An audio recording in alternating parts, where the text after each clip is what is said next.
ഓ എന്താ സപ്പോർട്ട്. ആരാന്നറിയോന്ന് ചോദിച്ചോ.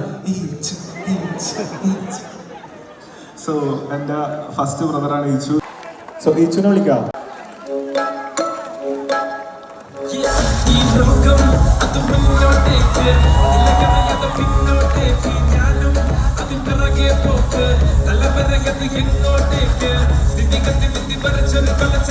അത് തിരയുമ്പോൾ ഒരു പിടി മറുപടി കഥ പറഞ്ഞത് മതി ഇനി തലവിധി മാറ്റാൻ തുടങ്ങുമ്പോൾ ഒടുക്കത്തെ തിരിച്ചടി സരിഗമ പദനിസ അത് നമ്മൾക്കറിയില്ല അറിയില്ലേ പറയില്ല നുണ പറയില്ലെന്നറിയാല്ല ഉപദേശം പോകൂല ഒരു ലംബദേശം അത് നീക്കൂല നേർക്ക് പോകണം കാര്യം പോകാൻ ഇത് എന്റെ സ്വന്തം